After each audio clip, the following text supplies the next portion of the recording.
Amitabh Ghosh. Today we will discuss one chapter of Indian history. Our video will talk about modern India and how it emerged. We will discuss how medieval India gave way to new kingdoms and arrivals of the Europeans. We will also talk about new trends in Indian society. Finally, we will focus on sources of modern Indian history. This lesson will be particularly helpful to students of 8th standard. History is the study of the past. In history, we do not concentrate only on dates. We do not merely focus on events. In history, we study changes that occur over time. We study when, where, and how. Today, we will focus on the modern period of Indian history. Traditionally, historians divide world history into three periods: ancient, medieval, and modern. While studying the modern period of Indian history, we will also look at whether this description is correct and appropriate. In Europe, the modern period began in the 16th century. However, in India, the modern period began only in the 18th century. Have you wondered why? This is because the modern period began in different countries at different times. In India, the modern period began almost 2 centuries after most European countries. The question is, why did India see the beginning of the modern period almost 200 years later? To answer this question, we need to understand that countries that progressed quicker and faster saw the emergence of the modern period earlier. While Europe was entering the modern period, India was still in the Middle Ages or in the medieval period. At that time, India was still under the Mughal rule. The image here shows a medieval Indian market. To a very large extent, the medieval age ends in India with the death of Emperor Aurangzeb in the year 1707. His death saw the gradual collapse of the Mughal Empire. This led to the emergence of many regional powers. This was also the time that various European forces started exerting themselves in India. This chain of events led to the emergence of the modern period in India.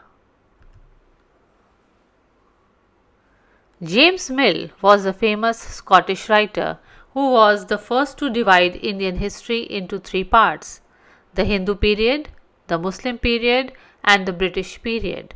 He wrote a 3-volume book titled A History of British India. Surprisingly, he wrote this book though he had never visited India. But this is not accurate to describe Indian history by using religion and faith. Mill tried to justify British rule by stating that the previous rules were extremely bad for the people of India. His main focus was to state that the British period was better, and he described the pre-British period in very unkind terms. Another question is whether the classification of Indian history into ancient, medieval, and modern periods is correct. This division is derived from the Western writers. This too is not fully accurate. Even in ancient and medieval times, we can find many elements of modern society. Similarly, in modern times, we can still find elements of ancient and medieval periods. Most Indian writers prefer to describe the rule of East India Company and the British period as the colonial period. In fact, one Indian author described the British rule as an era of darkness. Do you know which Indian author says this? Going by this description, the period after Indian independence be described as a truly modern period. We must look at the characteristics of the modern period. This includes the progress of science and technology, where scientific inventions have made human life easier and comfortable. Public education emerged, where the education became available to the entire public rather than few rich people. Society witnessed tremendous progress and freedom, and independence became popular concepts. Equality of human beings came to be accepted fact. Rise of democracy was accompanied by the emergence of mass media, newspapers, and magazines. Public entertainment became common as opposed to private entertainment that was earlier restricted to a few. Progressive ideas in human rights, rights of women, children, and the elderly also gained prominence. The 18th century is regarded by many historians as a dark period of Indian history. The gradual collapse of the Mughal Empire led to the emergence of new powers who often kept on fighting with each other. Similarly, law and order problems emerged in many parts of India. The economy began to suffer and the ills of our society continued. Exposure to education helped people become aware of contemporary trends in Europe. This included a knowledge of Western history, their culture, thoughts, and philosophy. It also promoted the ideals of liberty, equality, freedom, and brotherhood. The decline of the Mughal Empire saw the emergence of new Indian regional kingdoms. In South India, Nizam ul Mulk founded the independent states of Hyderabad. In southern India, another state emerged with Hyder Ali and his son Tipu Sultan, who founded the Mysore state. Lack of unified central power led to the emergence of Bengal as an independent state by Murshid Quli Khan and Alivardi Khan. In 1739, Sadat Khan made Awadh as an independent state.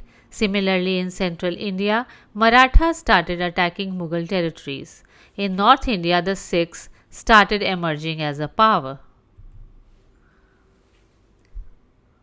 During this time, various Indian powers emerged which included the Marathas, the Sikhs, the Rohillas, the Pathans, and the Rajputs. Significantly, 4 foreign powers also increased their activities in India. The 4 European powers were the Portuguese, Dutch, British, and the French. But just like the Indian powers who fought against each other, the foreign powers were also engaged in a power struggle. The British and the French fought 3 wars known as the Carnatic Wars. The British emerged victorious, and after these wars, the French influence in India became lesser. By that time, the influence of the Dutch and the Portuguese had already declined, and now the British became the supreme power in the Indian subcontinent. To learn more about history, we need to identify proper sources. While the sources of ancient and medieval periods are relatively few and they are not readily available, sources of modern period are relatively more abundant. These include books, government documents, newspapers, magazines and pamphlets, historical buildings, paintings and sculptures. Books are a major source of information. Here we will review one example. The novel Kim, which was written by Rudyard Kipling, is a good source of information about Indian society, culture, religion, practices, and superstitions, as well as the lifestyle of Indians, urban life, and the life along the GT road. This is a very interesting book about a young orphan living in Lahore who becomes a spy for the British. Have you heard of Rudyard Kipling? Apart from Kim, one of the most famous books is The Jungle Book, and the central character of the book is Mowgli. I am sure you have heard of Mowgli. The book uses stories to impart moral lessons to children using traditional India folk tales and various animal characters popular in Indian stories. While we study history, it is also important to discuss some fun facts. Do you know that Rudyard Kipling was the youngest recipient of the Nobel Prize for Literature? He won the award when he was only 41 years. Kipling was born in Bombay to British parents. He worked as a journalist in the Civil and Military Gazette in Lahore as well as the Pioneer in Allahabad. While Rudyard Kipling was writing literature, we look at another contemporary account. One famous book is 35 Years in the Punjab, which was written by a civil servant, George Robert L. Smythe. The book is a collection of letters that he wrote to his mother, and it is a relatively independent source of Punjab between 1858 and 1893.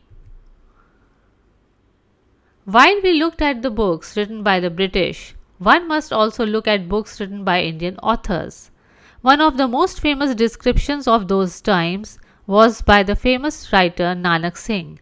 His poem Khooni Vaisakhi is a detailed description of the Jallianwala Bagh massacre of 1919. Equally interesting are two facts about Khooni Vaisakhi by Nanak Singh. First, it was banned by the British and it was not available to the public for a long time. Secondly, it was only 100 years later, that is in 2019, that his grandson Navdeep Singh Suri published an English translation of the book. A second important source are government documents. Government documents are considered authentic and they carry a lot of value in understanding official policies. However, they provide the official viewpoint of the government and they often ignore the voice and opinions of the public. One example of a government document that is of primary interest to historians and the public alike is the Independence Act 1947.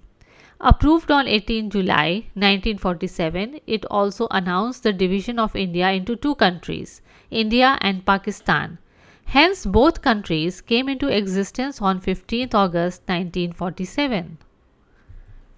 Government and official documents are often archived.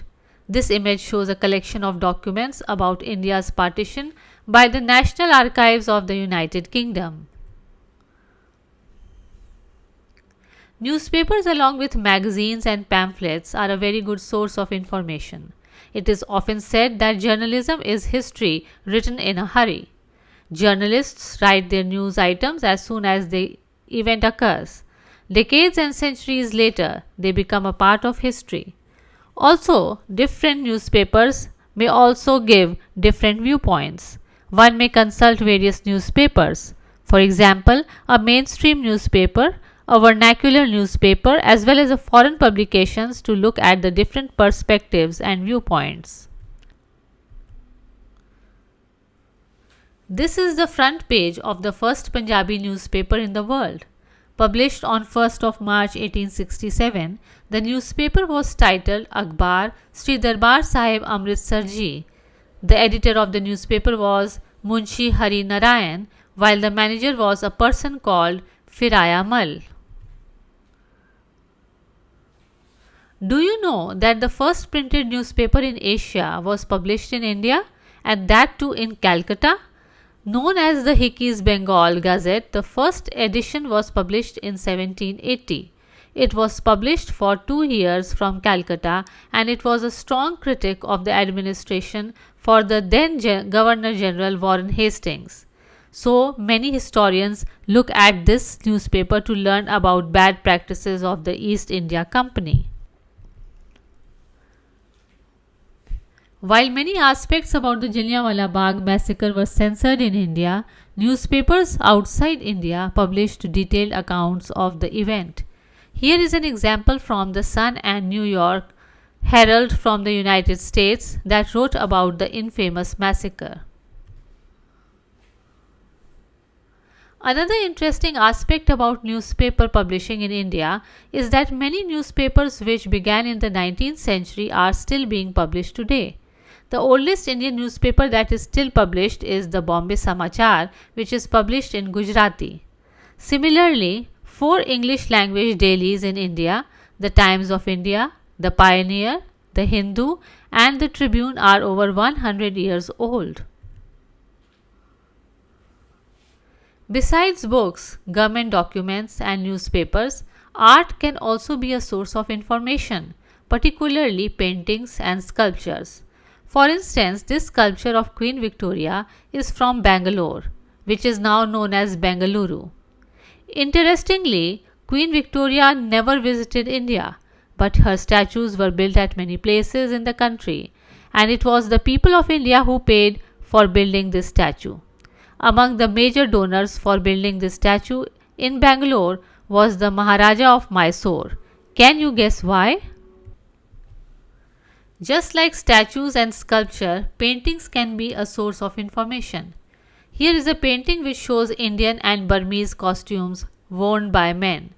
A 19th century painting, it also shows the Delhi fort in the background. Lastly, historical buildings and monuments also provide significant information about our history. We will look at two such examples. The Bandra Fort in Mumbai, for instance, was built by the Portuguese. It was built as a watchtower to protect sea trade. Later, 7 islands located towards the south of the fort were gifted by the Portuguese to the British as a part of dowry. Do you know the names of these 7 islands? Search for them and you may discover some very interesting facts about Mumbai. The bullet holes in the wall at the Jallianwala Bagh Memorial in Amritsar are still visible. In this photograph, the white rectangles show the bullet holes. The bullet holes are testimony to the cruelty committed on 13th April 1919 when General Dyer ordered troops of the British Indian Army to fire into a crowd of unarmed Indian civilians. At least 379 people died and over 1,000 were injured. And while we discuss various sources, we also wish to acknowledge the sources of information and images that we have used in this video. Here are some more sources that we wish to acknowledge. But before we leave, here is another fun fact. Fort St. George is one of the most famous monuments in Chennai. Firstly, this was the first fort built by the British in India. Secondly, it was initially known as White Town since only Britishers lived inside the fort. Gradually, people started settling down around this fort and the city emerged. The city later became Madras and it is now known as Chennai. A study of this fort tells you how the city of Madras emerged over the centuries. Hope all of you liked this video. We will also share the same video in Punjabi language. In the next lesson, we will talk about the emergence of East India Company in the Indian subcontinent. Thank you from all of us at Kitab Kosh. And do follow Kitab Kosh, subscribe our channel and like this video.